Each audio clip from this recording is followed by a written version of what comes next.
Hi, everyone. For today's conversation, I'm going to leave the birds in the background.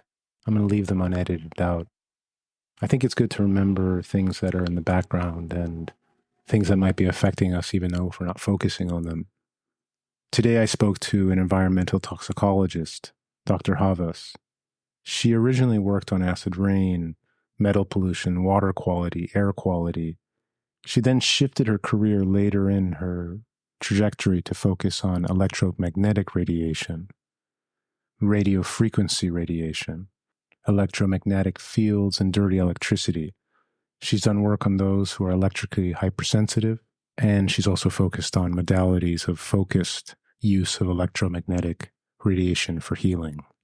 Dr. Havas is now retired, but she was an associate professor of environmental and resource studies at Trent University in Canada. She did her Ph.D. in botany from the University of Toronto and completed post-Doctoral research at Cornell. She taught at the University of Toronto before going to Trent.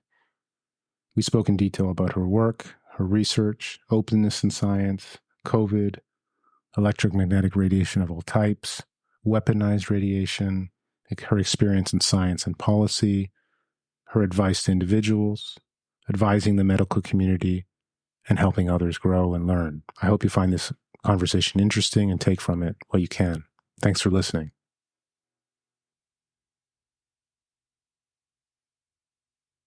Dr. Havas, well, thank you for meeting me this afternoon. I really appreciate it. I actually learned about your work from another interview I did, and the person suffers from EMF and other health issues related to electrosmog, and I was not really that familiar with that topic, and I had kind of a biased, kind of negative skepticism towards the topic a little bit, I think from the mainstream, and, but then she introduced me to your work. I read some of your, I looked briefly at your book from 2009, and I looked at your newer book, the Healing Therapies one, as well as I watched some of your videos. So it really opened my eyes to some of the issues. And what was really interesting about your work, unrelated to other people, is that you focus a lot on the positive potential aspects of electromagnetic resonance and whatnot. So I thought that was interesting because that helped kind of overcome my bias towards the topic. Right. So maybe before we start, would you tell us a little bit about your biography and how I know you're retired now, but maybe just a quick overview of your academic experience and whatnot? Okay. Well, I'm an environmental toxicologist, and I deal with environmental pollutants. And for the first 25 years of my academic career, I studied acid rain, metal pollution, water quality, air quality, that sort of thing. And in about 1995, I became interested in electromagnetic radiation. And I was teaching a course at that time called Pollution Ecology, and I was always looking for new material to present to the students. And back then, one of the things that I came across several times was that children who live near power lines have a greater risk of developing leukemia. And I thought that was kind of intriguing. And so I began to, look at the literature, found it very confusing and all over the place, contradictory in many ways. And I realized it wasn't yet time for me to look at it because that wasn't my area of expertise. I was more into chemical toxins rather than electromagnetic toxins. And so I let it go for a while. And then something really interesting happened. My husband went to visit his brother in Wales, and they were walking the dog late at night. And my brother-in-law, who was a little bit eccentric, pulled out a fluorescent light bulb from under his jacket when they were near a nuclear power plant and held it up under the wires, and the light bulb lit up. And so my husband came back and told me about this. And so I went out and tried the same thing at a nearby transmission line, and it lit up. And I remember asking a colleague, a physics professor at my university, if this could contribute to childhood leukemia. And he said, oh, definitely not. And I asked him why. And he said, well, there's not enough energy in the, power line to cause the leukemia. And that wasn't a good enough answer for me. And so I ended up doing a deep dive into the literature. And it took me about 3 years to figure out whether I thought it was harmful or not. And by the end of the 3 years, I was fairly convinced that not only were power lines harmful, but by then a lot of people were beginning to use cell phones and other forms of radiation. And I've not left the field since. I've been continuing to do research, and I work with people who are electrohypersensitive to help them. Dr. Havas, how do you differentiate between the electro radiation that's naturally occurring, biofields, I think you call them, and then the electro radiation that's human-made or a form of pollution? Right. Thank you, Robert, for that question. Well, first of all, we live in an electromagnetic environment naturally. The Earth has a magnetic field that varies, stronger near the globe, near the poles of the globe, and weaker at the equator. And we've evolved with that magnetic field. That's actually essential for our health. There are other fields that we're exposed to as well. We have solar radiation, for example. Light is part of the electromagnetic spectrum, as is heat. And then we have a small amount of microwave radiation coming from outer space, but it's really very, very minor. So we're not used to the microwave aspect, which is what cell phones use.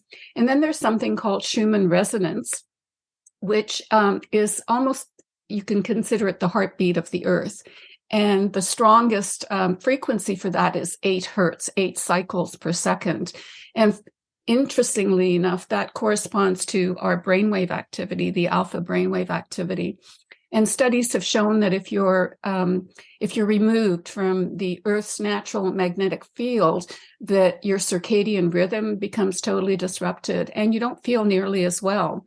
And I think, I'm not 100% certain about this, but I've been told that when we had space flights and the NASA astronauts went into outer space, they were removed from the Schumann resonance and they were becoming dizzy and nauseous and weak.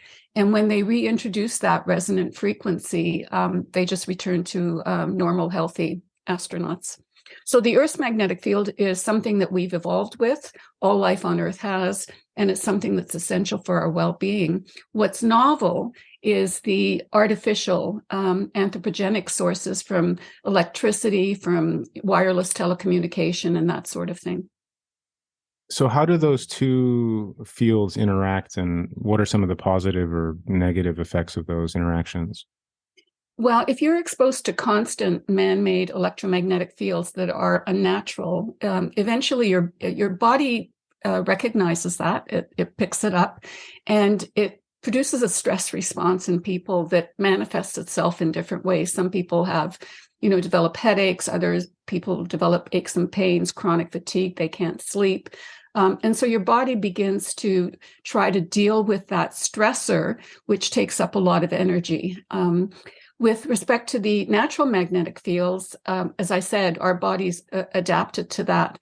Now, there are certain man-made fields that if you're not chronically exposed, if you're exposed therapeutically, they can be quite beneficial.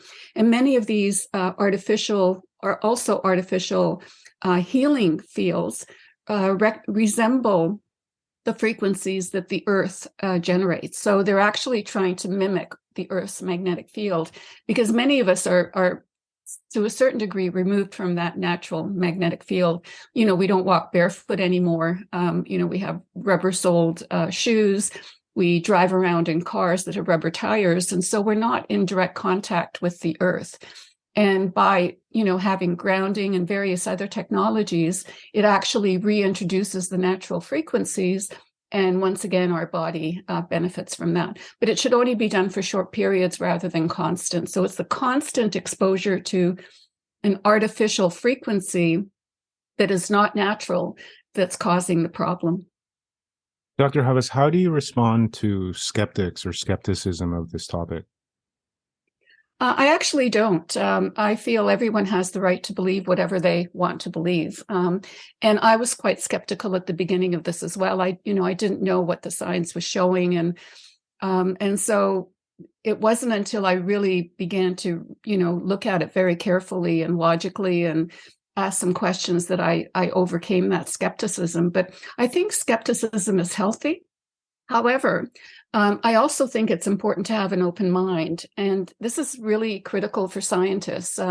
Two things that are critical for scientists is having an open mind prior to skepticism. So if you're skeptical, you might not even consider a topic. And that just tells me you've got a closed mind. And, it's something that I don't recommend for my students or anyone else. The other thing is curiosity. And if you're curious, you'll start looking into something. And very often, if you don't know, that's one of the best places to be in science, because that stimulates your curiosity and you want to find out. So when someone tells me I don't believe in this, I say, that's fine. You don't have to. So I'm not trying to convince anyone about this. They can, come up with their own conclusions. But most of the people who are experts in this field will agree with me that this is a very serious problem. And so it's those people that I tend to interact with more, because I end up learning from them and teaching them the things I know, and they end up teaching me the things they know. So it's just a way of advancing science. How do you encourage in your students that kind of openness, skepticism, what you call? I mean, do you find a shift in the universities now? Or, the last 3 years of COVID have been such a kind of politicalization of science. I'm just curious how you've seen it over maybe your 30-year career. Well, I've actually retired. So I retired prior to COVID. So I didn't have the experience of teaching at a university remotely and, going through that whole thing that happened at universities. So I can't speak to that now. However, when I was teaching, and that was prior to COVID, my students were just curious.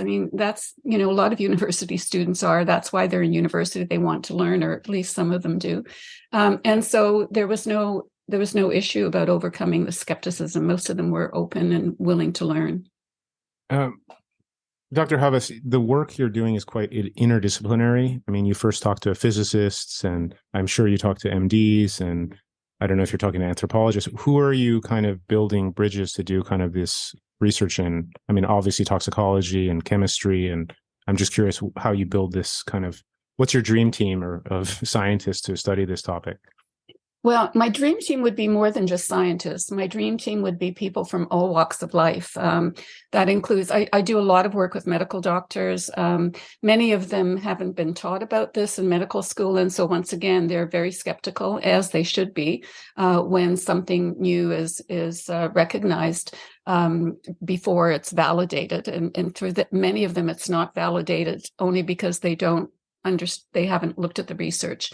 And our medical profession is under a huge amount of stress right now, so they don't have extra time to do a deep dive into the research the way I did. But I do work with a lot of medical doctors. I give educational courses that they get for medical credit. I interact with them by helping them recognize what the symptoms of electrohypersensitivity are and how to diagnose their patients, how to help their patients heal, not in the sense of the therapies that they recommend, because I'm not a medical doctor, but in how to clean up the environment so that people are no longer exposed.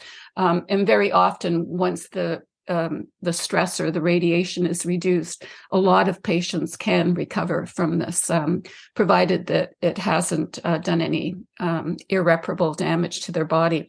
But my dream team would consist of medical doctors, lawyers, the media, parents who are very important in determining what their children are exposed to, school boards, government. We've tried to interact with government, and they're about as skeptical as anyone, or at least they won't admit there's a problem because they don't really know how to deal with it. So my dream team would actually consist of people from all walks of life, doing what they do best in their environment and basically sharing the information and benefiting from it. What is, maybe you could walk me through some of the range of negative effects of this type of pollution? What's a subtle case to an extreme case? I'm just curious to, if there's a case study of those type of, not victims, patients or individuals. Right. Well, the negative effects fall into three categories. First of all, we know this radiation contributes to cancer. Initially, we thought it promoted cancer once cancer develops in your body. but we now have evidence that it can initiate cancer. It can actually damage DNA in a secondary pathway, not a primary pathway. So cancer is one of the key things, and the types of cancers are leukemias, brain tumors, breast cancer, other tumors associated with the face, so salivary gland tumors, something called acoustic neuroma, which is a nerve in the ear. So when people hold a cell phone up to their head, they're actually microwaving their brain. And if they do this for long enough, then those cancers can develop. So cancer is one of the endpoints that scientists are studying. The other endpoint is reproductive problems. We know, for example, that sperm is particularly sensitive to this radiation. The testicles are very sensitive. Testicular cancer has shown up in police officers that use radar guns, for example. When they used to use radar guns, they would put the gun in their lap while they were waiting for the next car to, come by. And radar is the same as microwave. So it's very similar frequencies to your cell phone. And they were developing testicular cancer. Breast cancer for women who keep their cell phone in their bra is another very serious issue. And quite a few young women do that. And it's something that, we would definitely advise against. The third one is what is referred to collectively as electrohypersensitivity. And this is a form of illness that includes mostly neurological damage, but also hormonal damage. It affects your central and autonomic nervous system.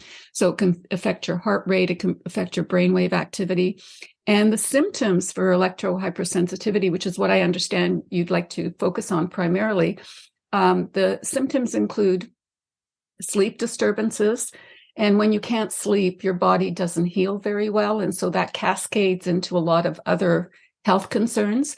Chronic fatigue is a common symptom. Headaches, including migraines for some people. Aches and pains in your muscles and joints that aren't consistent. They move around and they're worse in some environments than in others. So it's not as though, you've got arthritis and you've got constant knee pain. This is pain that comes and goes. Dizziness. Difficulty with memory, for example, both concentration problems, short-term memory, processing information. Mood disorders, very common, including anxiety and depression. Skin disturbances. People break out in a rash sometimes when they're exposed to this. And in some cases, the rash is so severe that they actually start bleeding through the skin. In young children, bedwetting is quite common. So when they're sleeping in an electromagnetic environment, that they will wet the bed as young children. And when you move them into a clean environment, they just don't do that. So there are a lot of symptoms. Nosebleeds is another one that's common, mostly among children. So these are somewhat unusual symptoms, and some of them are quite general symptoms. So it's difficult to distinguish them from other health effects that you may have. Do you find geographic or developmental stages? I mean, if you go to a rural place compared to, the downtown Tokyo, obviously, have you been able to study those differences in environment and how they affect the human body? Obviously, there's conflicting factors, diet, geography, age, but I'm just curious if you have any summaries of that type of work, if there is any. Well, we have a group called the Global EMF Network, and we formed it just at the beginning of the COVID pandemic. A lot of people were spending time at home, obviously, and a lot of them were curious about what was going on. And more people are wanting to contribute to this research. And so we established the Global EMF Network, and we have a website. And we asked for volunteers to do monitoring in different communities. And we have over 400 volunteers from around the globe, including, in Hawaii and in Japan and many other places. And we showed them how to do the monitoring on city streets, for example. They're all using the same technology, and they report back, and we then map that information. So we have the global EMF.net website, and you can go there and see, what the levels are. You can actually zoom in on the map and find out if anyone's done it in your hometown. But basically what we're finding is that the higher the density in a city, the more likely exposures are going to be high. And the reason for that is there are more cell towers around, there are more people using their cell phones. And so the ambient level just continues to go up and up as this happens. We now have the rollout of 5G, fifth generation telecommunication technology. And some of our members have been going out on the same street, the same intersections, measuring before and after 5G came in, or two parallel streets, one with 5G and one without. And we're finding that once 5G comes into your neighborhood, the levels just go up exponentially. And a lot of these people, obviously, are who live and are exposed to that on a 24-hour basis, are becoming sick. And we've had people who have reduced their exposure in their own homes, and then suddenly a small cell 5G antenna comes across the street from them, very close to their home, so they're irradiated, and their previous symptoms return. So once again, we have to figure out how to help those individuals. Talking about 5G, my first question is, I used to live in San Francisco, and I was in a neighborhood board, and AT&T was trying to install 5G, towers in the neighborhood I was part of, and several community members became, agitated and tried to protest. And the permitting process for this seemed very laissez-faire compared to everything else in San Francisco. You need hundreds of permits to do anything in SF, but to build a 5G tower, they were almost given, carte blanche to install them. What's the interaction with the private manufacturers and the state regulatory agencies in regards to this kind of technology? Do you find any, or is it just, how is it in Canada or in other markets? I'm just curious. Well, in the United States, the Federal Communication Commission is responsible for giving licenses to operators. So if you have a radio station, for example, you have to purchase a permit to operate at that frequency. And the same goes for cell phone providers, so AT&T, Verizon, whatever. So they have to apply for a permit to operate at that frequency. And then the municipal governments, in many cases, just determine or should be able to determine where things go in their communities. What's happened is that there was legislation that came through the US government that said you could not use health as your reason to oppose these antennas, which is absolutely ludicrous. You couldn't use environmental effects and you couldn't use health. And they passed this, resolution at midnight in the House of Commons. And so this really began to tie the hands of municipal governments.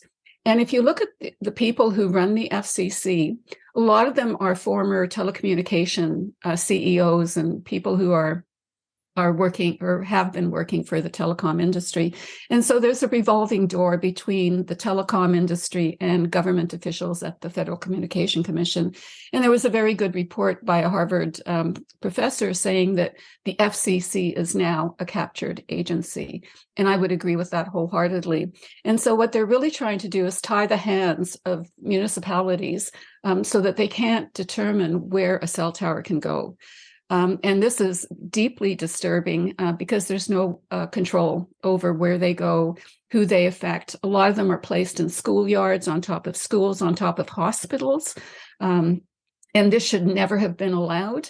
But I think we know since COVID that there's a lot of manipulation of the government by the pharmaceutical industry and other industries. So we're in a very bad place right now when it comes to the government's tying its own hands in order to benefit the telecom industry rather than the people who they're supposed to be representing, which is the general population.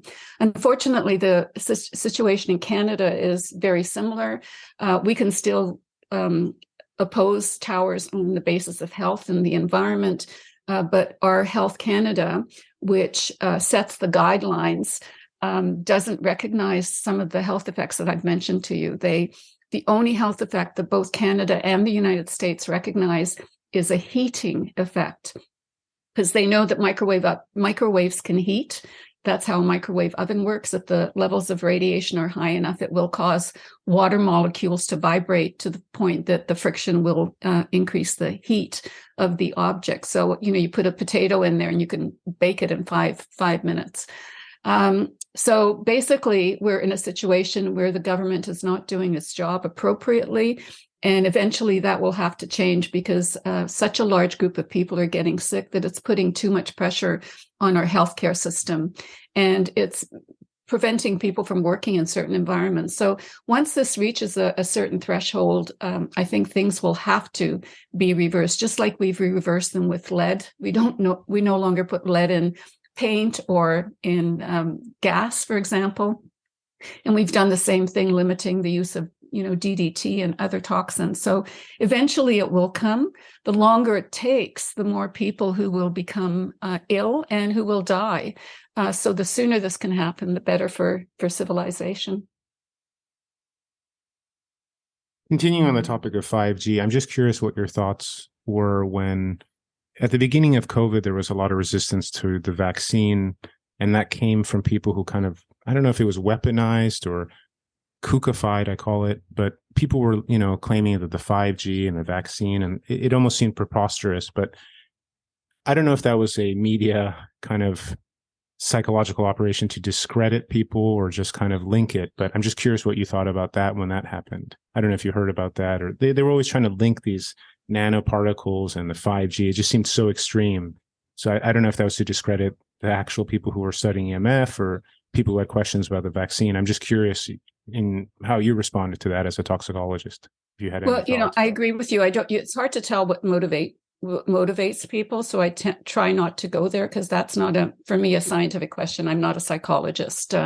So I tend to avoid those types of questions. But the question did arise about 5G and the COVID, and whether or not there was any kind of connection between the two. And that was raised by legitimate electromagnetic, researchers. And I was one of them. I was wondering, if there was any connection. Once again, this is curiosity. You ask the question, you design a study or an experiment, or you collect data to see if there's any validity to that. And so with the pandemic, I was, at home, I was following the Johns Hopkins daily rollout of how many people, developed COVID and where, and globally as well. And so I was following this myself. And the question came, is there a connection between the two? And this is actually a valid question. I think most questions are valid that can be, answered by science. But in my opinion, this is a valid question. And the reason I think it's a valid question is because the pandemic and the rollout of 5G antennas occurred simultaneously. So while the rest of us were locked down, the telecommunication industry continued to put up these small cell antennas. If anything, they went into overdrive.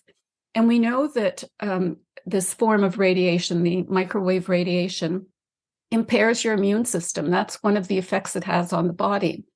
And so if you're exposed to this and your immune system is impaired, and then you come in contact with someone who has COVID, you're more likely to have the COVID, and the symptoms are more likely to be harmful, more lethal.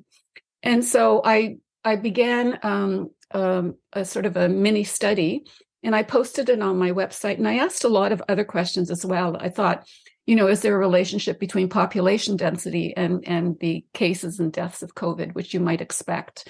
And I asked a whole series of questions like that. And one of them was, is there a relationship between electricity use and COVID? Because electricity produces a form of electromagnetic fields and can be harmful. And same thing with, Wi-Fi and cell phone subscriptions. Was there a relationship?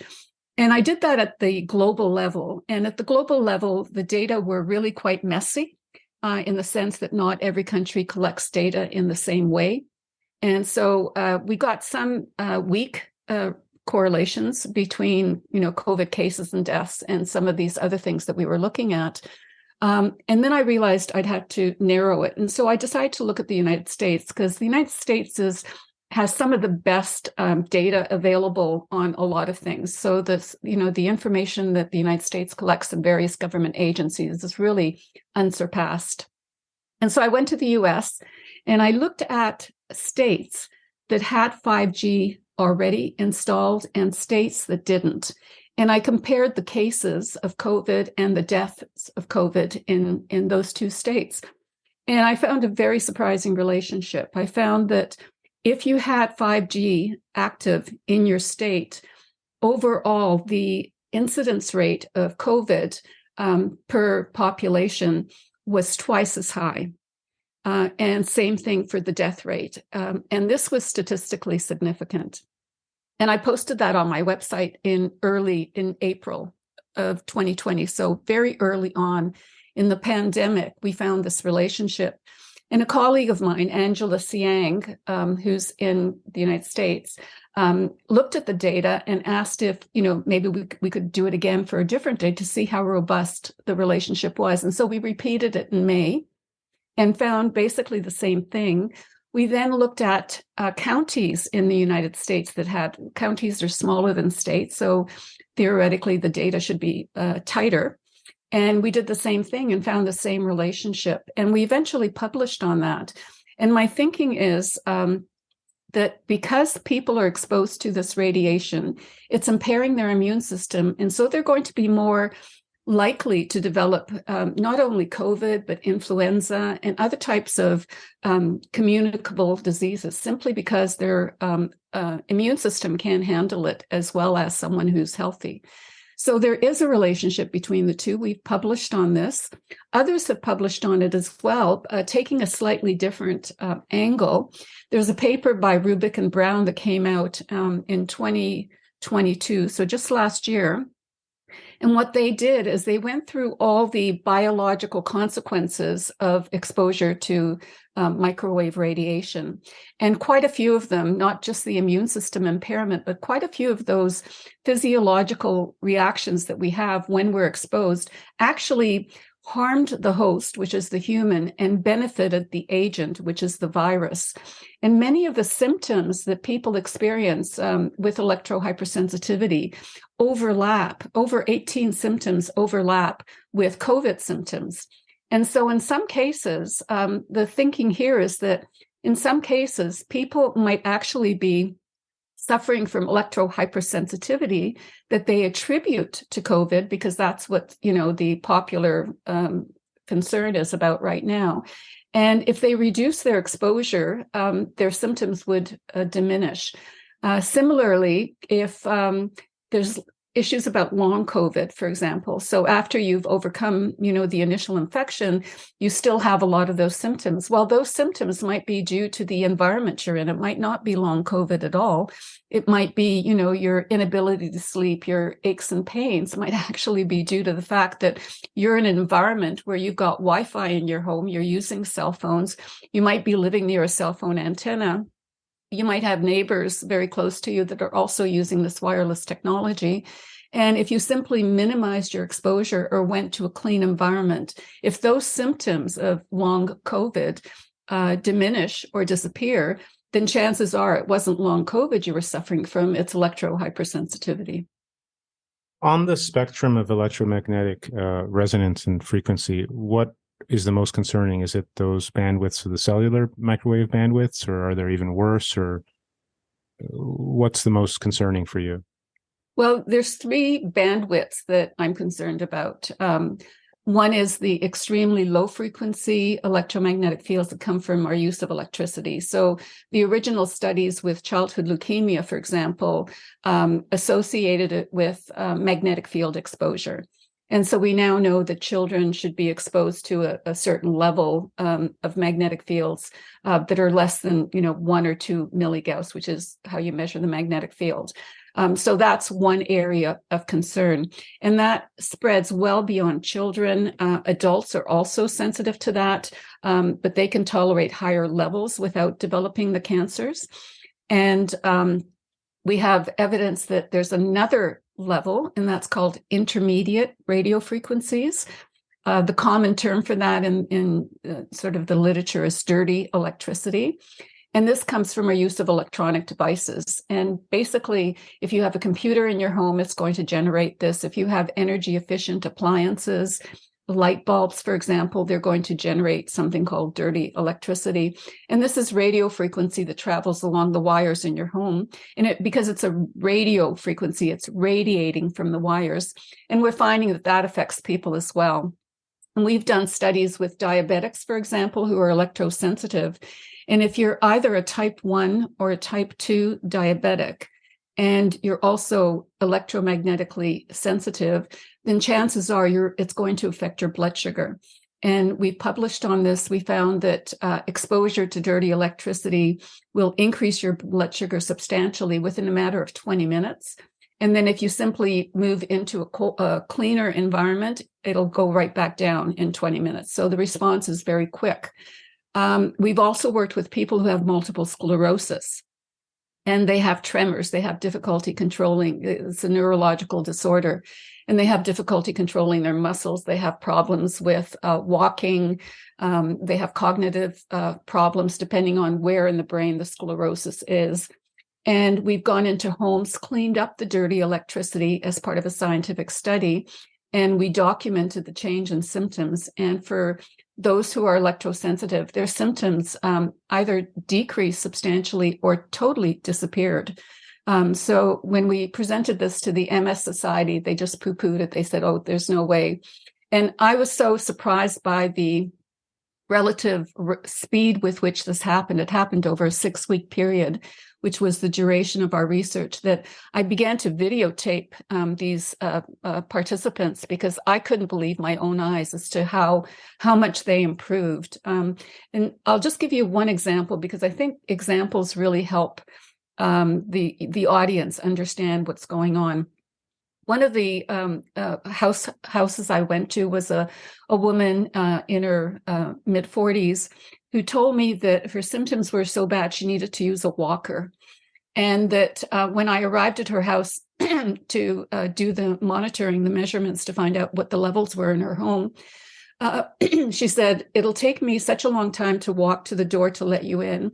She said, phone me 10 minutes before you arrive and I'll open the door. And then when you come, just ring the doorbell and come right in. So I did that. And she had a walker and she had tremors and was really in very bad shape. We cleaned up her home. And 6 weeks later, I went back to collect the filters that we had used to clean up the dirty electricity. And she came to the door. She didn't have a walker. And when I was interviewing her at the end, she said she had gone dancing with her husband down south, which would have been unheard of when I first met her. And that's when I began to, videotape people because I could barely believe my eyes as well. So intermediate frequencies, dirty electricity is very, very serious. It's virtually everywhere.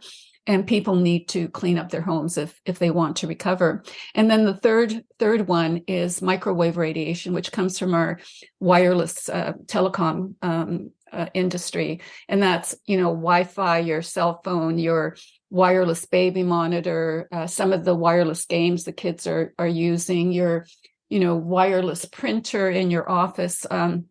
All of those are using microwaves to communicate. And so people are sitting in a soup of microwave radiation. The more wireless technology they have, the worse it is. And in my mind, the dirty electricity and the microwave radiation are equally culpable. They've both been shown to be biologically harmful, much more so than the low frequency that I mentioned earlier with childhood leukemia. And some of this is coming through our wires. Some of it is actually coming through the ground in the form of ground current. And we've been studying that as well. And that's something that very few scientists are dealing with, but it's a serious problem, especially on farms where they have cattle, because they're finding that if you've got a ground current problem, if there's electricity flowing through the ground, mostly at the higher frequencies, the dirty electricity frequencies, then your cattle are not going to do well. And dairy cows, because they're milked 2 or 3 times daily, the farmer knows exactly how much milk comes from Daisy or Betsy or, Daffodil or whatever the cows are called. And when that ground current is removed, their cows produce so much milk, it often overflows the milking, containers. So we know it's affecting not only cows, but other animals and farmers who are also in that environment. So we've got extremely low frequency electromagnetic fields. We've got dirty electricity that are intermediate frequencies. And then we've got microwave frequencies that include all the wireless technology, including the 5G. Dr. Havas, are some of these studies RCTs? Are they randomized control studies? That case study of the MS lady, it's good to hear that she got better, but how do you differentiate between other environmental factors or placebo effect, or the fact that you interacted with her might have been a positive mental boost or whatnot? If I interacted with people and they were able to walk after I interacted with them, I'd be providing my services to these individuals. First of all, not everyone with MS improved. Only those who we now classify as electrosensitive. So if you're not sensitive to this radiation, it's not going to affect you. If it's not going to affect you, it's not going to affect your MS symptoms either. So some people improved and some people didn't. So that was one thing.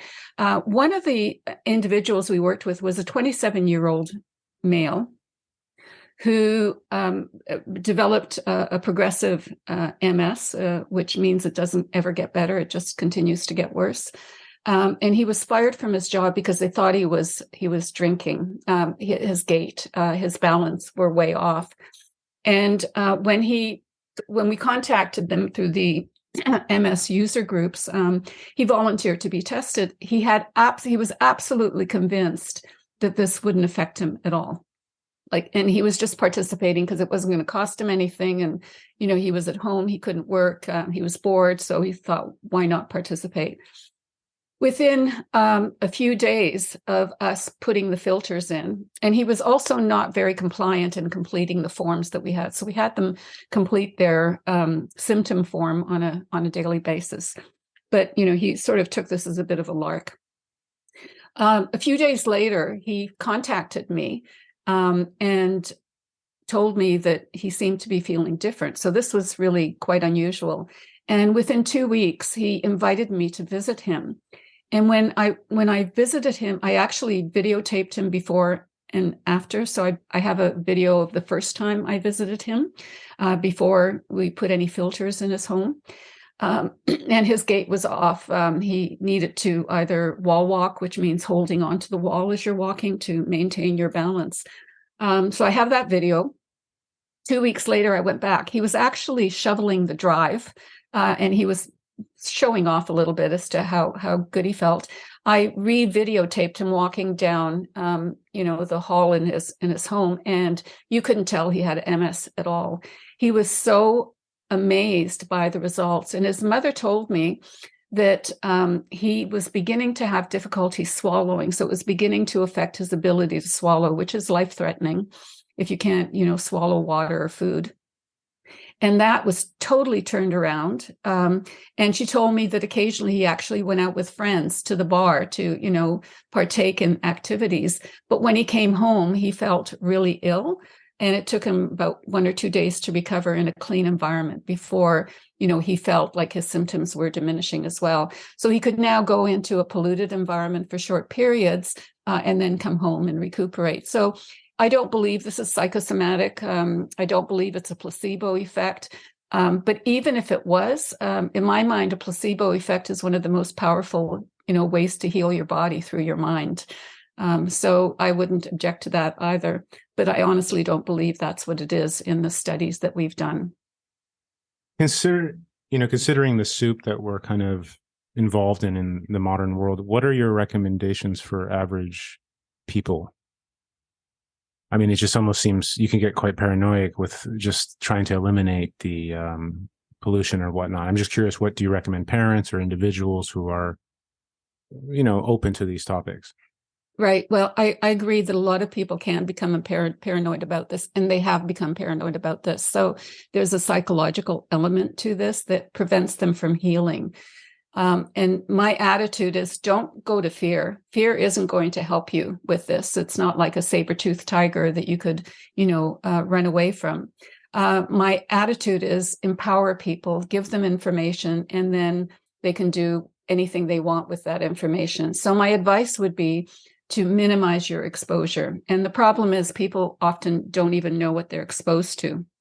And so one of the things that I recommend is that people buy an inexpensive meter to measure their environment. And I don't get any kickbacks on these meters. So I recommend different brands that I know are good and not very costly. Most of them you can buy for under $200. And if it's something that could, benefit your health and the health of your family, it's a very good investment. And there are websites that you can go to where, these and much more expensive meters are provided. So the first thing I recommend is measure your environment if you can. If you have a little bit more money, hire someone to come in and measure your environment professionally. I'm not quite certain what the costs are for that, but I know they're much higher than simply buying a meter. Once you've measured your environment, you can determine what's creating the pollution. And then let's assume it's because you have your Wi-Fi router on. Well, there's a number of things you can do. You can keep your Wi-Fi router off except when you're using it. That's one thing you can do. Definitely turn it off at nighttime when no one in the house is using it, so that your body isn't exposed to that while you're sleeping. And some people who have done that have noticed an improvement in sleep quality. And that will simply, lead to, better cognition, much less fatigue during the day. So minimize your exposure as much as possible. In some cases, you don't have control over your exposure because it's coming from neighbors or it's coming from a cell phone antenna very close to your home. And there are, once again, things that you can do to minimize that, to block the radiation. There's fabric that you can buy, and some people make curtains out of them. It's translucent fabric that has metal fibers in it. And these metal fibers will reflect the radiation. And it's like basically using a Faraday cage to block the radiation. And some people use it only in the bedroom. They put a canopy over their bed. And so at least during the nighttime, they can sleep much more effectively. There's paint that you can buy. There's clothing that you can buy when you're traveling, for example, that will reflect the radiation. And just one warning, not everyone can use this material. And if it's used incorrectly, it can actually make your symptoms worse because it reflects the radiation. So as long as it's reflecting the radiation away from your body, it should be beneficial, but it can also reflect the radiation towards your body, which means your exposures would be higher and it would be harmful. So there's a caveat in that you have to be knowledgeable and careful in how you use some of the remediation technology. The simplest thing is to replace things with wired technology. So, for example, in my house, I used to have a cordless phone until I measured my cordless phone and found that it was radiating all the time. So I replaced it with a landline. So I have several landline phones in my home. I don't have a Wi-Fi in my home. I have a wired connection to my computer through Ethernet. I have fiber optics coming to my home, so I don't have radiation nearby. So when I turn on one of these meters, I get a green signal. There's virtually no radiation here. And I'm far enough from my neighbors that their Wi-Fi isn't affecting me at all. So there are a lot of things that you can do by replacing wireless technology with wired, by changing your behavior and how much you have it on versus have it off. Increasing your distance from these objects will make a big difference as well. So there are a lot of things that you can do. And there's something called a website called the Electrosensitivesociety.com, Electrosensitivesociety.com, all one word. And they have all sorts of tips for people, for doctors, for people who want to go to hospitals. They're being accommodated now in hospitals here in Canada because hospitals are now so polluted with this wireless technology that if you're electrosensitive and you have to go to the hospital because your health is compromised already, you certainly don't want to be going into a room with microwave radiation. It's just like, allowing people to go to hospitals and everyone's smoking in the hospital. That doesn't happen anymore. And eventually, I think the same thing will happen with electromagnetic radiation. We'll have wireless or radiation-free environments, not free radiation, where you can use the technology in a coffee shop, for example, but where you won't be able to use the technology because the levels will be so low. And people will benefit from that, including hospital staff like the doctors and nurses. Maybe we can shift to make our listeners a little more positive. Maybe you can tell me about the work you're doing with the Rose Lab and some of the positive effects of the electromagnetic therapies that you are studying. Well, this is rather interesting. And, it's interesting. When I was doing acid rain research, a lot of my colleagues said, oh, leave that radiation for someone else to do. So they were trying to discourage me from studying it, but my curiosity was too great, so I couldn't do that. My colleagues who are looking at the harmful effects of electromagnetic energy said, oh, stay away from these pulsed electromagnetic devices. They're bogus. They're just going to harm your body. And once again, I just ignored them because I was curious. They're called pulsed electromagnetic field therapy, PEMF therapy. And that's just one type of therapy that you can use that I now believe is actually beneficial. And someone came into our community here in Peterborough and had these units, and they were selling them. And I didn't buy one, but a friend of mine did. And she invited me over to try her unit. So I went over and you lie on it for 20 minutes and you get up and my headache's gone or whatever. Well, I laid on the mat and I couldn't feel absolutely anything. And so I thought, okay, well, I don't know if it's making a difference, but I'm really not interested. And then one of the statements, the claims that they make are the following. It will reduce pain. It will increase your circulation, and it will reduce inflammation in your body. And those are three claims that they're able to make because the government has said you can make those three claims. So the fact that it increases circulation, I thought this was quite intriguing because that's something we can measure. And so I actually purchased a mat to do research. So I purchased the mat and I tested myself on it. And what I did is I looked at my blood before I got on the mat and then after a 10-minute treatment. And my blood looked really unhealthy. And I was kind of shocked about that. The blood cells were sticking together, and that's not, your blood should be free flowing. And when I went on the mat, within 10 minutes, every single blood cell was simply, separated from the others. It looked really, really healthy. And I was wondering why my blood looked so bad at the beginning. And I had been working on a computer, not a wireless computer, but a computer. So there's, electricity coming from it. And so the next day I did a very careful experiment. I woke up in the morning in a clean electromagnetic environment, measured my blood right away. It looked healthy. I then worked on a computer and I did another experiment where I exposed myself to Wi-Fi radiation. And when I exposed myself to Wi-Fi radiation, this was all intentional, and it was just for 10 minutes.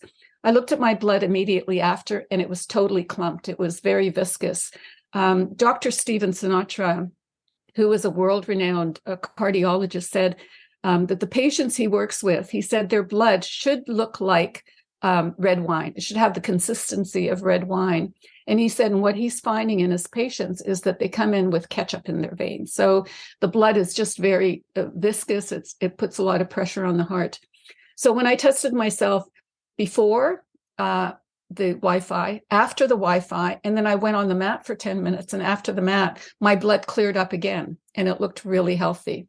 And so now what I do, I know it benefits circulation. There's virtually no doubt about that.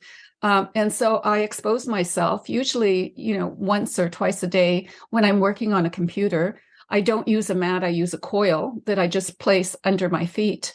And I know that's helping improve the circulation. And for people who are sedentary, this is particularly important. And I'm becoming increasingly sedentary the more time I spend on the computer. Now, a lot of individuals have had pain improvement as well. I don't have physical pain in my body. So that wasn't one I could test. We then started doing experiments with different devices. So I've tested at least 3 or 4 pulsed electromagnetic field devices. And one of the tests we did was with people who were going to a chiropractor because of pain. And we contacted the chiropractor, asked if he would, let his patients know that we were doing a study. And if anyone with rheumatoid arthritis, that's what we were testing. If any of them wanted to volunteer to be tested, we would give them a unit to expose themselves. And we had real units and we had dummy units. So some of the units didn't actually work, even though they looked like they were working. And we compared the results. And once again, for a small group of those people, and I can't give you a percentage because we didn't do a large enough sample size that would make any effect on the general population. But some individuals with rheumatoid arthritis were able to, first of all, their pain diminished considerably. That was one thing we noticed. The other thing we noticed is that their ability to move their limbs increased as well. So we had, as an example, we had one woman where we asked her, and we photographed these individuals. We asked her to raise her hands above her head. So like you're at a police station, raise your hands. And we asked her to raise her hands as high as she possibly could. Well, one hand went up and the other one just stopped at about shoulder level. She couldn't raise her shoulder. She couldn't raise it higher than that. After one treatment, she could raise both hands. I mean, it was absolutely amazing. So we've been getting these phenomenal results. And that was with a device called the Centurion. And that's what I used to for sitting at my computer. We did another one called Skeptics. And here we, interviewed the symptoms that people had. We measured heart rate variability, which tells you how your autonomic nervous system is functioning. And it gives you a lot of information about the health of your body. And basically what we did is, I can't remember exactly how many people, I think we had 20 participants in the study. We tested them over a 2-day period. They came in, we did an initial health survey. We then measured their heart rate variability. They had a 30-minute treatment, and then we measured their heart rate variability again. So the only difference was they had a treatment in between the 2 measurements. And out of the 20, I believe 16 or 17 improved, some dramatically, some only marginally, and 2 or 3 were identical. One was identical and 2 were slightly worse. So overall, it had a really beneficial effect. So we've really, we've done our homework. We're testing lots of different things. We had, and this is my situation that I'll share with you. I had open heart surgery quite a few years ago, and that's one of the reasons I retired. My health was compromised. And so after my open heart surgery, I had fluid buildup on my lungs. It's called pleural effusion. And it was so bad that I had difficulty breathing and I had to be readmitted to hospital, to emergency. Anyway, they released me. And once again, I had so much fluid buildup based on X-ray analysis. You could see, that one lung was really compromised. And a friend and I went, I was learning how to use a different technology. It's called OnDemand. It's a pulsed electromagnetic field therapy. And we drove down to the States, and I was learning how to use it. And the woman who was teaching me, I was having a private lesson. She said, you're not feeling so well, are you? And I said, no, I'm not. She said, would you mind if I treated you? And I said, no, go ahead, do whatever you want. I was in such bad shape. So she treated me for 20 minutes. I felt nothing, no difference. The next day I went back for my second lesson on how to use the therapy, and she treated me again. And after the second treatment, I was able to take a deep breath. When I got back to Canada, I had another appointment to have my chest x-rayed, and the pleural effusion had gone. And this was 2 weeks after that I had it done. And they thought that I had it drained, which is the ways that you treat this. It usually doesn't heal that quickly on its own. And I'm absolutely convinced it was the OnDemand. And so once again, I published that information. So we've published on quite a few different things. This technology, in my mind, is so amazing that it's going to play a much more important role in the future of medicine than it is today.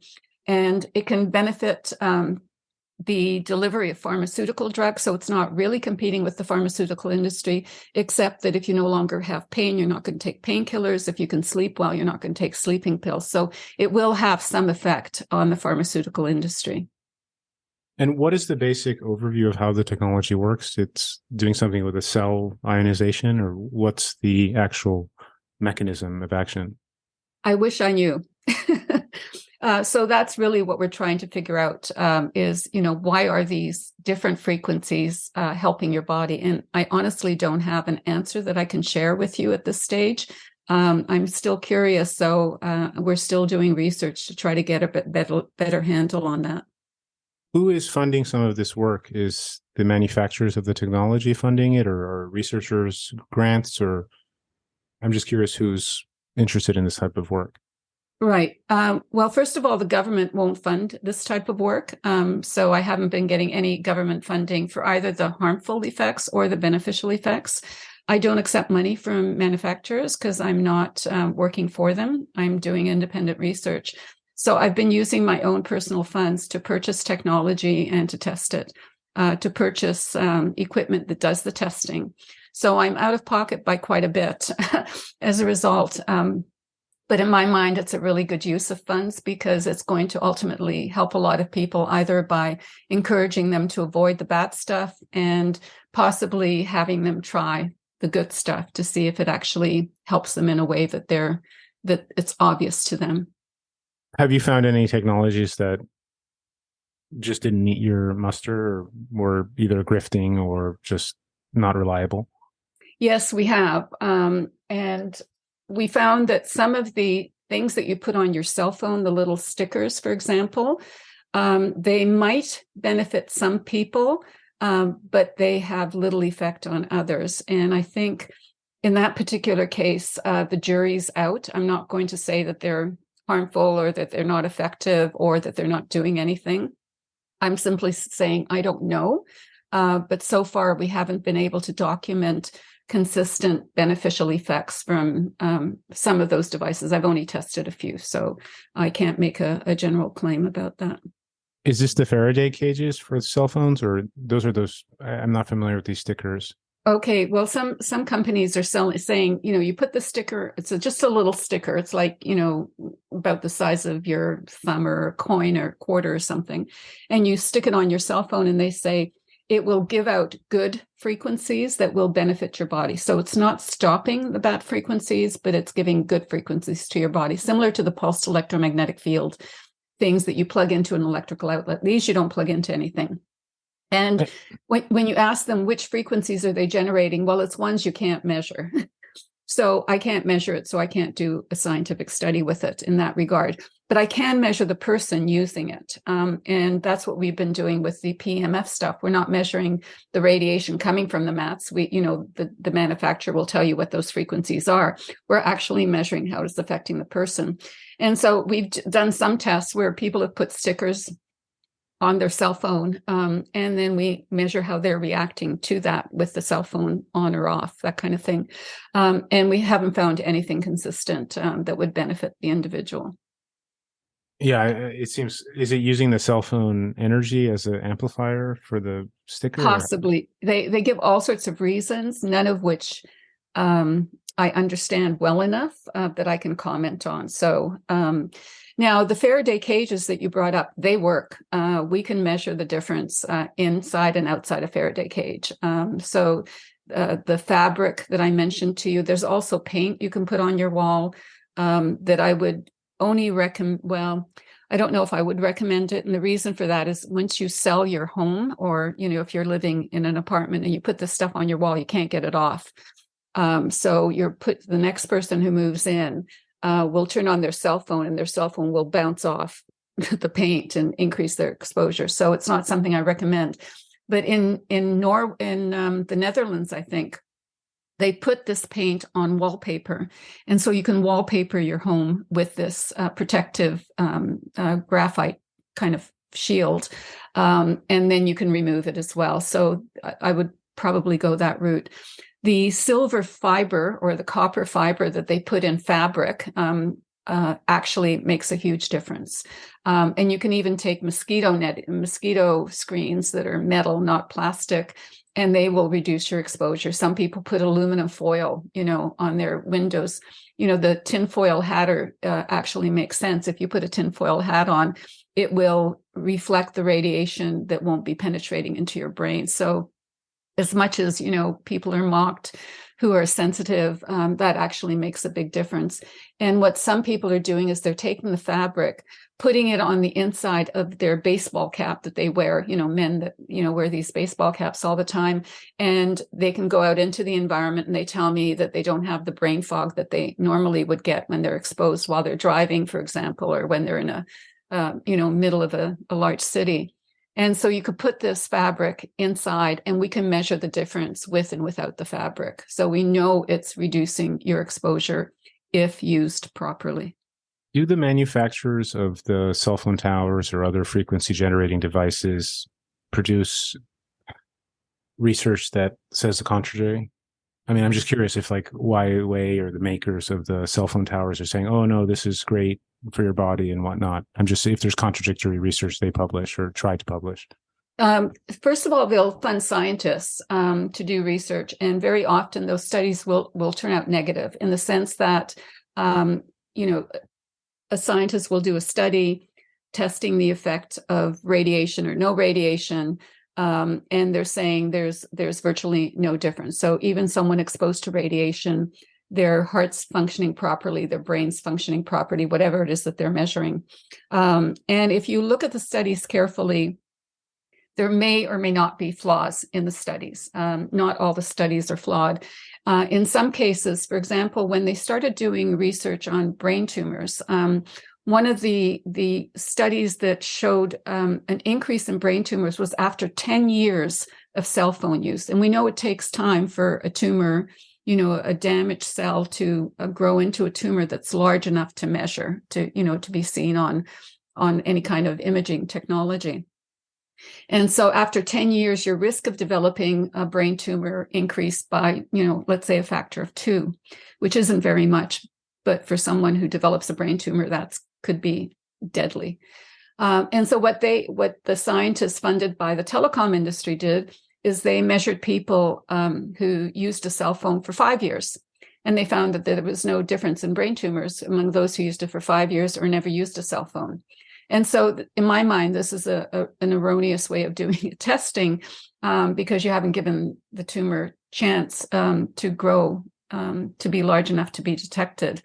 However, if you now look at the literature, more and more studies, because people have been using cell phones for more than 10 years, and the brain tumor rate, particularly a deadly form of brain tumor called glioblastoma multiforme, is increasing in the population in the frontal and temporal lobe, which is closest to the cell phone radiation. So now we're getting so many people with this tumor that we can actually pick it up using, epidemiology and the rate of tumor development. The population is now having a higher level rather than just one or two or a few individuals. So the research done by industry-funded scientists has to be declared. There's a potential for bias there.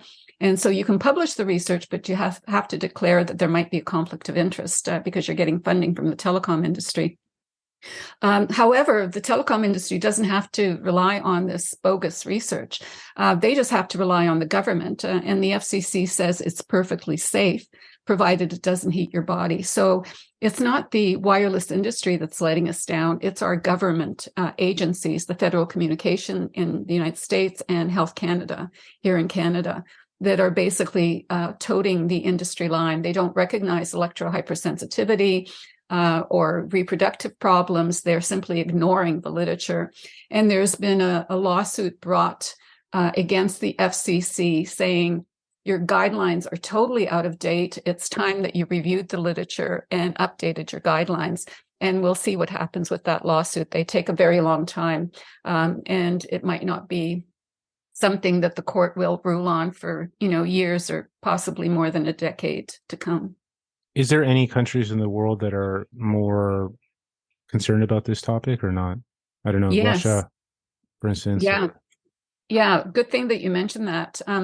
If you look at guidelines for exposure of anything chemical, let's say, because that's what I originally did research in, and if you look at guideline for, lead levels in something or mercury levels in fish, they're going to be very similar, whether you're in the United States, whether you're in Russia, China, Uruguay, whatever. They're going to be very, very close to each other because we're all relatively have the same sensitivity to that toxic metal.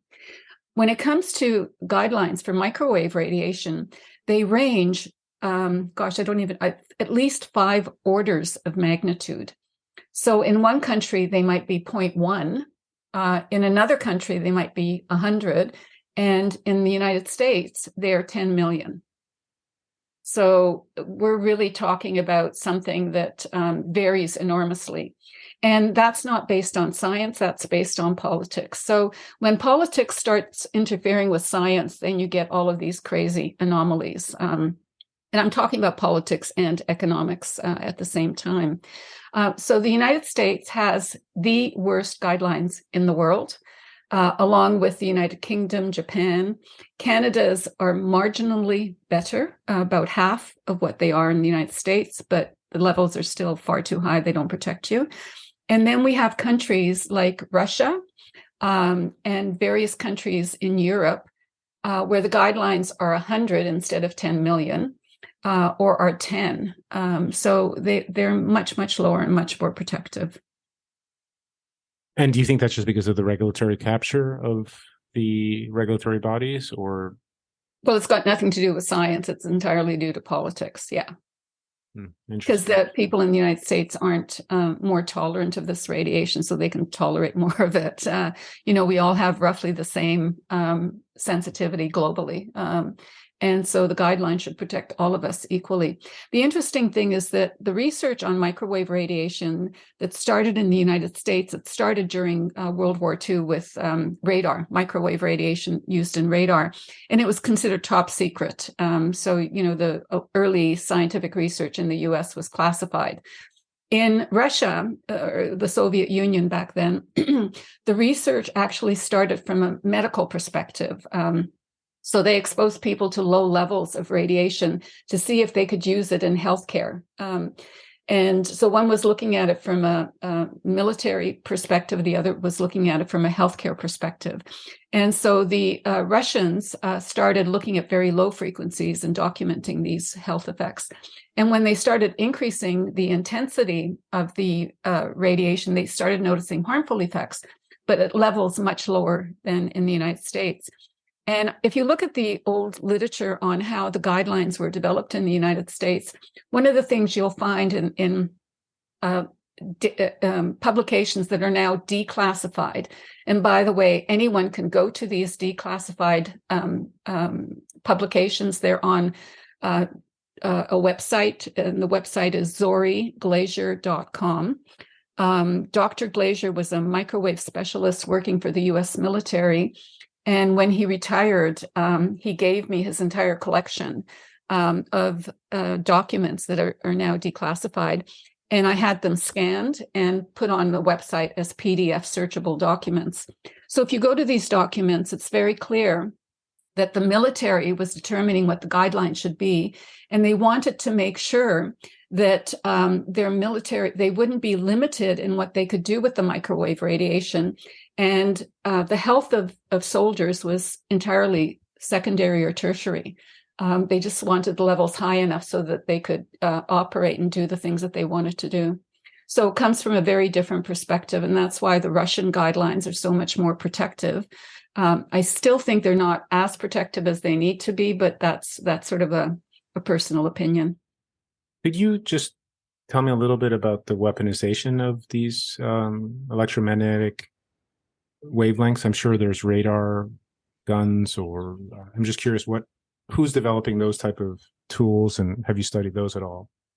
Well, I try to stay away from anything military and weaponized, but I do know some of the literature on this. In 1976, the U.S. Embassy in Moscow was irradiated at that time. And people were getting sick. They were developing leukemia, eye problems, all sorts of things, and they couldn't figure out what was causing it. And the U.S. government thought it was something in the water, some, bacterial contamination or parasites in the water. And that's what they released to the public. And then eventually some reporters got a hold of this and they dug a little bit more deeply. I really admire investigative reporters. They're just like scientists and they share their information with the public. And it turns out that the U.S. Embassy in Moscow was being irradiated by microwave radiation. And they could eventually, measure it. And so they knew this was the case. And that information came out. So we know that this radiation can be weaponized. The Havana syndrome, some people think it might be due to microwave radiation, although the symptoms are slightly different than they were in Russia. So I'm not 100% convinced of that. However, it's a possibility. The U.S. military uses microwaves as a crowd deterrent. And what I mean by that is they have vehicles where they have these large saucer-shaped antennas that can point microwave radiation towards people in a crowd. And what they do is they turn it on high. So we're getting a really high burst of microwave radiation, similar to what you might get in your microwave oven. And you know that if you were able to put your hand in a microwave oven while it was on, you'd burn yourself like very quickly and you'd feel the pain. And they're using millimeter waves for this, which penetrate only a few millimeters into your body. So what they do is they basically cause the small water molecules on the surface of your skin to evaporate, like to volatilize. And so it's excruciatingly painful, but according to the military, not dangerous because it's only for a split second. And so if they aim one of these beams at you, you're in a huge amount of pain and you want to get away from that beam. And, they've tested this on soldiers. They actually brag about it and have videos that you can go to where soldiers stand there and then they flick the switch and they run out of the beam. And the value of this is that, well, it's not lethal. Okay, you're not shooting anyone and killing them. You're simply making them feel uncomfortable for a short period of time, and you can control the crowd that way. So in that regard, it makes sense from a military perspective. The one thing they fail to mention is that your eyes are extremely sensitive to this radiation, even for a split second, and it will ultimately cause cataracts. And so those soldiers that have been exposed, unless they had glasses on or had their eyes closed or had their hands over their eyes, they could develop cataracts at a much earlier age than they would normally develop them. So, this energy isn't, it's more than just painful. It can actually be quite damaging to the body. Has any government, you're in Canada, so I'm not sure if the Canadian Armed Forces, have they ever used your research for positive or negative effects that you're aware of? I wouldn't know. I don't have any contact with the Canadian military or the U.S. military for that matter. Yeah, I was just curious if they use your research to, shield their tanks or, with the Ukraine war, I'm sure the Russians and the Americans and the Ukrainians are using some of these technologies now to... Well, the tanks are made of metal, so you're not going to be able to penetrate a tank with microwave radiation. However, if you have microwave radiation inside the tank, that's going to bounce around. So it's not going to be used in tank warfare in that regard. It has to be someone out in the open. No, they have those EMF weapons that can turn off, devices and whatnot. Very powerful. Oh, yeah. You're talking about pulse electromagnetic weapons. Well, if you have a strong electromagnetic pulse, it will destroy sensitive electronic equipment. So they can turn things on and off simply by putting too much energy into something. And that's known for electronics for a long time. When people first bought computers, you were encouraged to buy a surge suppressor, to plug your computer into a surge suppressor rather than into the electrical outlet in your building. And the reason for that is the sturdy electricity, there are pulses on the wire. And if the pulse is high enough, it can damage sensitive electronic equipment. So the filters I was talking about basically clean up the entire circuit in your home, and so it's safe for your computer. And if anything, I remember there was a study done in a school in Wisconsin where they plugged filters in because teachers and students were becoming ill. They had sick building syndrome. And after they plugged them in, they noticed that they didn't have to replace their computers as quickly because it was actually protecting the computers, not just the people in the building. Maybe on a more positive note, is your research influencing policy at all? Do you find any kind of positive effects, or, school boards or whatnot? Well, I wouldn't say my research was doing anything positive. I think that's a too limited way of looking at it. I think the research in general is getting more widely distributed. Some media are now beginning to cover it. A lot of the media is owned by the telecom industry. So if they publish too much on the negative effects of this, certainly they'll be stopped by their editors. However, we are making headways, particularly individuals who are accommodating those with electrohypersensitivity. And I mentioned the electrosensitive website. The director of that website is reaching out to hospitals, showing them how to do the monitoring, how to do the remediation. She's remediated over 10 hospitals in Canada so far. And now the hospitals are actually encouraging other hospitals to do the same thing. You're not allowed to smoke in a hospital, and so many people are now chemically sensitive as well that you're not allowed to use any kind of fragrances in hospitals. So creams or anything that give off an odor would be harmful to chemically sensitive individuals. And so we have regulations for that. And the next thing will be regulations for microwave and radio frequency radiation that you simply, can't. There will be places in hospitals that won't allow this radiation because it's too harmful for their patients. So individuals are making headways. There's a lot of activist groups that are reaching out to the government. So far, we haven't budged the government in either Canada or the United States. They're very powerful. They have huge financial backing. And so they're going to be the last, I think, to respond in a positive way. Dr. Havas, I don't want to take too much of your time, but what's the best way for people to, I know you're retired, but who's carrying the torch for you, or who are researchers to follow, or recommendations for people to keep up with this kind of research? Well, there's a huge number of websites that are available. I would actually go to microwavenews.com. That site has been operating for a very long time. And if you do a search at that site, one of the links they have are websites around the globe, and it's the most comprehensive list of websites around the globe, identifying government agencies, companies that sell products, activist groups, research groups. So I would probably start there. But if you go to the electrosensitivesociety.com that I also mentioned, there's a lot of websites there that you can go to. And there's a huge amount of useful information if you decide that you're really interested in this and you want to do a deep dive.